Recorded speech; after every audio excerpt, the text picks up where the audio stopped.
What's up, guys? Welcome back to another NerdCast with me and Caleb. Hey, Caleb, what's up? How are you doing? not much, doing good. I hope I didn't sound too professional with leading this out. I'm so nervous. So tonight we're gonna be talking about Outlast 2. It's gonna be coming this next year, Yes. and I'm excited. Well, this year of 2016. The game is being developed by Red Barrels, and it is supposed to release in the fall. Did I say that weird? Yes. I just said that weird, didn't I? I was like, I think I was like, supposed. well, I didn't hear it. I just thought you already said fall, so that's why I was like, it was kind of a double. Oh no, I was just saying it's supposed to I release don't this year. know. Alrighty. Yeah, so it's supposed to release in the fall, and hopefully it's gonna be good. The trailer looks freaky as heck. If you guys have never played Outlast before, which I haven't been too experienced in the game, but Outlast is a survival horror solo, single player game that was distributed for Microsoft Windows. I'm assuming for maybe Apple computers as well. I'm not sure on that. PlayStation But also. Yeah, it was on PC, PS4, and I don't know about Xbox One. Was it on the But Xbox One? I don't think it was, but Outlast 2 is actually going to be the platforms is going to be Microsoft Windows, OS X, Linux, PlayStation 4, and Xbox One. Okay. So you'll be able to use a gamepad, keyboard, and mouse for this game. That'd be cool. I wonder if they'll report these kind of games to like the iOS. That would actually, dude, that would be so scary though later on. I know. Actually, the I guess you could say they kind of do, because for Sony, I know that they made the PlayStation Now, for on the PS4 the streaming. Oh yeah. They have it, it's where you're basically playing PS3 games. They actually have it where Sony TVs are going to have like all these Samsung TVs. Oh. They're going to have PlayStation Now built into it as an app. Same thing as how you have Netflix or like a web browser on your TVs. Yeah. They're going to have PlayStation Now built into the Samsung TVs, and even on tablets. So when you buy like a new, like let's say Samsung tablet or a TV from Best Buy, it'll have PlayStation Now downloaded on it. So you don't even need a console anymore, basically. For console games, all you need is just PlayStation Now, your subscription, controller, and you have a console in your hands already on a tablet or a TV. Well, I guess you would definitely probably be able to play this later on. I guess they do already have scary games on the phones. They have like Five Nights at Freddy's already. I know they actually have mobile VR games. Oh, I know they have that with their, they have the, was it, not Google Glass, but they have Google Cardboard, whatever it's called. It's like a makeshift cardboard box that you can actually fold up into a VR headset. It has the little lenses. Yeah, on Amazon. And I actually want to buy one sometime. Made. I want to buy one to try it out. But actually, I've tried one out at my friend's house, and they're actually not too shabby. Like if you put it on, the resolution isn't the best. Especially if you don't have a 1080p phone. But it's actually pretty scary though. Like I've played one of these horror games on my phone before. Not even 1080p. I think my phone's like, was it? Oh yeah, you're telling me your frightening experience of Five Nights at Freddy's. Well, because I was playing this game and it wasn't even as HD as Five Nights at Freddy's, and it was pretty terrifying. So it's like games are getting they're coming a long way right now. Oh yeah, future games are just getting bigger and bigger, and I'm so excited. Horror to see games are just getting scarier. Oh, I know, and they're getting more and more real. They're getting scarier, more realistic. And, like Colot. Shadows, dude. Shadows are getting so much more realistic. Like when we were playing Colot, you thought the cabin was real, remember? Dude, right? Yeah, right. So yeah, right after we saw the cabin, right when I saw it, I actually got chills. And after seeing the Shadow Man, I was starting to see things in the shadows in the game. And there's actually, I think it was actually Deadlight, that one horror game. I don't know if it actually got too many great reviews. I think it's mixed reviews on Steam right now. Yeah. But that game, they actually purposely programmed the game to be like real life, where when you see like the shadows, will actually play with your mind and you'll actually see stuff in the shadows. That's creepy. And they actually programmed it that way, along with to where you might turn your back and then there's like a hallway. You'll go down the hallway, maybe turn around, and then when you turn back, and then the hallway's gone. It's just a wall there. Yeah. So that's on top of that, that's even creepy in itself. But games are just coming such a long way right now. I know they're getting more and more advanced, and the more 10 real years, they make them, the more 10 years creepier from now, they're just gonna get. 10 years from now, it's gonna be like photorealistic. They already have real life mods, for like GTA and all the other games. It's just gonna go from there. Yeah, you said 10 years from now, 50 years from now, you're just gonna be someone's just gonna come to your house and stab you to death. Yeah. That's how real it's gonna get. I was gonna say you're gonna be in it. Yeah, you're actually Like, going to I would be say the definitely 50 main years from now. blonde cheerleader who's getting chased down to death. What was it, Lollipop Chainsaw? Yeah. Whatever it was Oh called. Lord, don't remind me of that game. Lollipop Chainsaw. Oh. All right. We need to get back to Outlast too. Oh yeah. So we were wanting to check out the teaser trailer for Outlast 2. Yes. And let's check it out. Which we've actually watched it before, but we wanted to Yes. watch it if you guys have not watched it yet. So Yeah. All right. You ready to take a look? yeah, I'm ready. Yep. All right, let's do this. Let me know when to play it. And 3, 2, 1.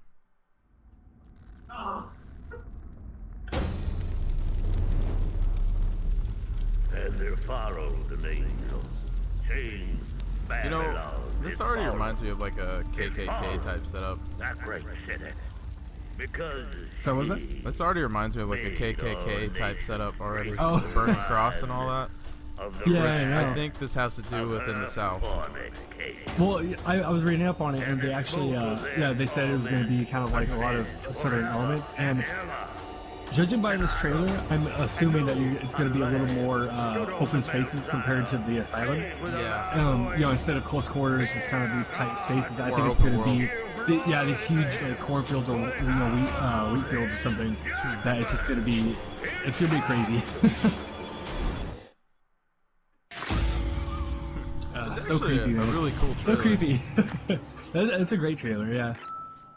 There's not too many trailers that I'm usually excited about for games, but this is gonna be good.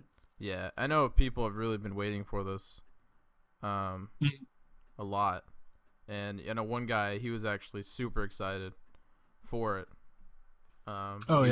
He was saying like, he's been waiting like 3 years for this on the comments on YouTube, and he's like, oh, it's finally happening. So I know tons of people are super excited for this. Yeah. I never really played it too much, but it was my experience with it. Like partly why I haven't played too much is just because how scary it is, and I don't do too well with horror games. So it's like I haven't really taken the time to actually complete it. Yeah. One question I wanted to ask, or ask you guys, people who are listening, the viewers, but also Caleb, do you think like smaller spaces make games more creepy, or do you think like that you were saying they're going to bring this game into more open spaces and out like more open world? Do you think it'll be more creepy, like like Colot, where you get to expand and go out? What do you think? Okay, so I think that close quarters, in my travels in video games over the years, for eons, For eons. no, okay, so I think close quarters actually makes games creepier. So it's kind of a 50-50 right here for me.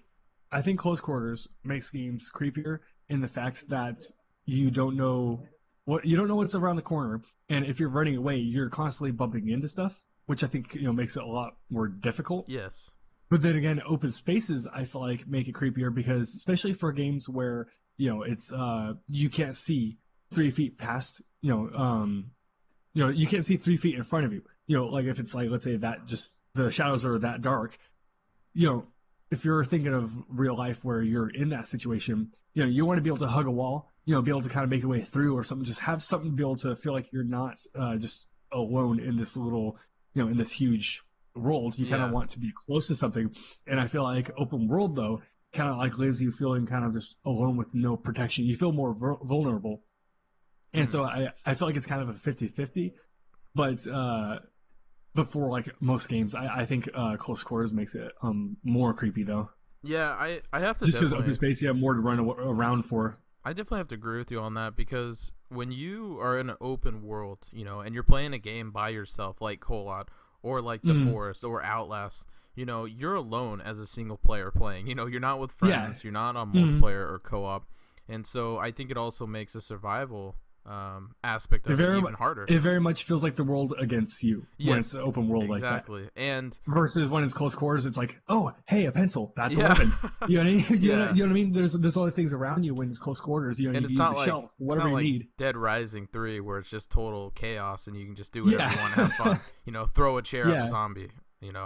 But like like The Forest, or Colot, you go into these big open spaces and you're like, okay, you start out the level and then you start Yeah. walking like a couple more feet. Okay, you're into the level, and you turn around and you have like 100 yards behind you. You know, and I Yeah. think that's also just another scare factor. You never know what's gonna come out of the shadows at you. No, yeah, You know, all and you around don't. you. You're Yeah, looking it just around. continues. Yeah, exactly. And I think what makes these games creepy is just that, you know, that you're by yourself, you're alone. And but I kind of wish they would make more co-op survival games like this, because they always just make single player, it seems like. But I think the latest one has been forced, you know. Yeah. I mean, I think what has to do with that for single player games is, you know, they're not going to be able to implement all these, you know, different features into the game. But, you know, they could just make two, you know, co-op, you know, it doesn't even have to be online, you know, but it could just be like a co-op where it's you with two controllers playing on maybe the same console, something like that. No, but definitely, I think co-op, though, would be kind of a cool feature. But then again, it does kind of take away from kind of the scare factor because you have somebody with you. You know what I mean? Yeah, yeah. Even if you're playing like, let's say you're playing a single player game, if you're playing Outlast, you have a buddy with you, it's still kind of scary because it's, you know, either you or your friend playing the game, and you have to sit there and watch, but you have no control. You have no control because your friend's playing. So it's like, I feel like that's kind of what makes it scary. But if it was two player, it's kind of, you kind of have somebody has your back, and I feel like that's kind of why single player is the better choice for these type of horror games. Is it makes you feel, you know, like I said, more alone. Yeah, so, definitely. And yeah, just having that whole scare factor, being alone, you just feel more vulnerable. Mm-hmm. So there was a leaked image that came online about us too, and this is the only one. Let me bring it up here. So this is the only image that's been leaked. All right. And it shows the woman holding the pickaxe. Mm-hmm. And it's weird because if you notice on the pickaxe, there's like, it looks like a grenade on top of it. Really? Yeah, I don't know. It's weird. Huh. She's holding this pickaxe, and she's holding it, and I don't know. It looks like there's like this robot type looking thing on top of it. I don't know, I don't even know what that is. You know, it's like something on there. I don't even know. I don't even know how to describe it. There's also that man in the background in the distance sitting on the porch. So I wonder, are you gonna actually be able to use weapons this time around? That's what I'm curious about. It looks like it, yeah. Because in the first game, there was no weapons available to you. All you had was running and your flashlight on your little camcorder. Because I'm assuming though that that this character is probably going to be you. I don't think that's the enemy. You know what I mean? Yeah, definitely. Do you? Another question: do you like like these kind of games? Do you like be able to fight back, or do you like just being able to run and hide? You know, do you feel like it kind of ruins them? I like to fight back. Yeah. You know, just because I feel like when I have to run away, I feel too vulnerable. Yeah. Where it's weak. like, okay, you know, it's like, okay, in this situation, I would be able to punch back. You know what I mean? But it's like, you look at Outlast, it's kind of like, oh crap, someone's chasing me. Yeah. Right? Even though I'm sure I can handle myself. You know, I'm pretty well built. But nope, I'm gonna run away and hide in a locker. I'm gonna go hide under a bed. Yeah. You hide under a bed or something. It's just kind of like, okay, you know, I feel like I need something. It reminds me of, you know, when we were kids and like, you know, you thought of like the boogeyman, or like, you know, you were afraid at night, so you'd hide under your covers and then everything would go away. Yeah. You know. Yeah. That's what I feel like these kind of games. I feel like, but I mean, actually, I was gonna say that brings up a good point. Is I think that's kind of the good thing too, is that if you fought back, it kind of makes them a little more, a little more human, versus when it's kind of like when you, if you can't punch, it makes them more, like you said, the boogeyman, where they're kind of a little more untouchable, where they're just OP, I guess you could say, or you can't really do anything about it, so you're kind of forced to run. So yeah, you know, your brother's really having a good time back there. Sorry, was it? I was saying your brother's having a really good time back there. Yeah, yeah. I was trying to let him know to be a bit quieter, but yeah, like I just feel like it kind of makes you a little more, just more vulnerable when you can't fight. But personally, I like to fight back. I think it's kind of like a feature that's, you know, games has always had. It's always had something, you know, some sort of action button or some sort of, you know, action that you can do. So yeah, definitely. That's just what I like. So overall, are you excited for this game? I'm pretty excited for it. I mean, like I said, I've always wanted to play Outlast 1, but it's just I want to play it, but I'm scared to play it just because of how creepy it is, especially playing by myself. How are you Since, gonna play I number don't- 2 now then? That's what I mean. So it's like, but number 2 just looks so much. It's just so, I don't know. It just looks so intense. Yeah. I feel like this one's gonna really make it the first one feel like Child's Play. Oh yeah. That's what it looks like. Weren't they saying they were gonna like scare the crap out of? There was a thing what was the I quote? was reading. I was reading something and it said that so the developers said that they're gonna make gamers suffer in this Oh. one. Yep, this is So- definitely gonna blow the lid off the Yeah. first one. You know. Yeah, so I guess he was saying so they said was it Philip Morin, the co-founder of Red Barrels.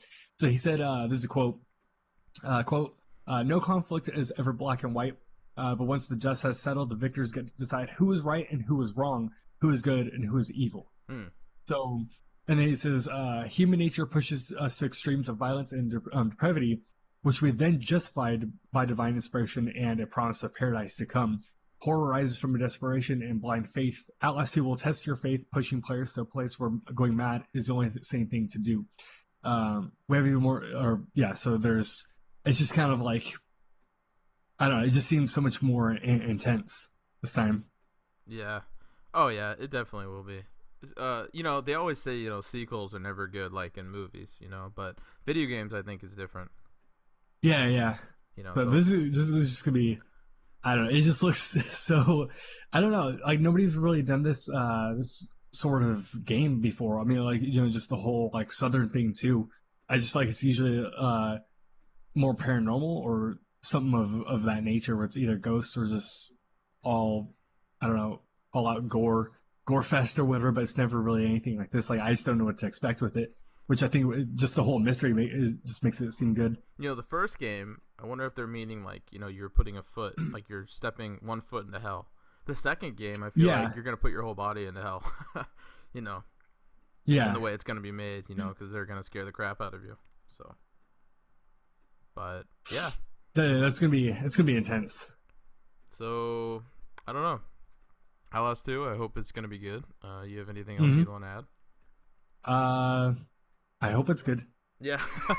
Yeah, I guess we'll never know until the game actually releases. There's not too much else to say on it, but I have high hopes for it. I think it's gonna be great. Me too.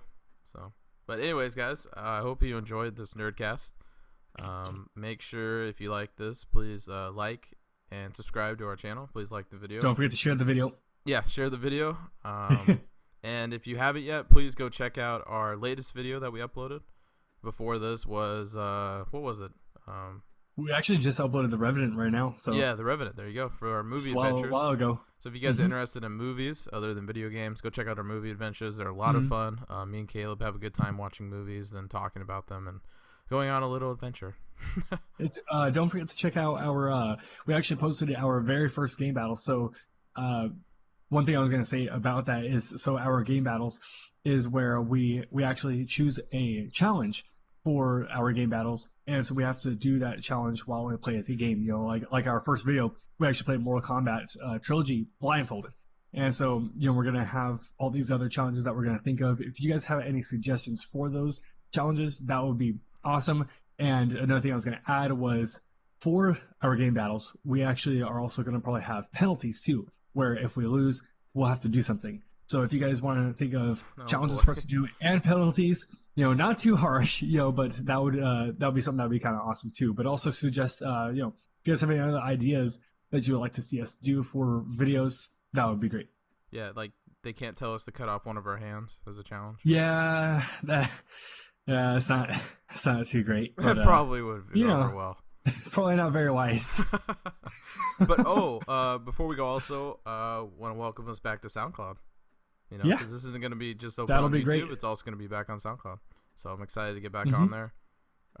If any of you guys remember us, we ran a channel for about a year called Legit Game Reviewers. And now we're returning with All Things Nerd, but it's just me and Caleb because Shiloh and Michael are still missing. Yeah. Have you found Michael yet? Have you found him yet? no. They still have that missing poster up, right? Yeah, they still do. So They still have the missing $10,000 poster reward. up at Safeway. They still have it Yeah. on the shopping carts at Safeway. Yeah, the shopping carts look very funny. The benches downtown. Yeah, the benches downtown. But anyways, guys, also follow us on our social media on Twitter, Facebook, Instagram. All the links will be posted in the description below. And we'll see you guys next for the next Nerdcast. See you guys. All right, see you guys later. Bye. Bye.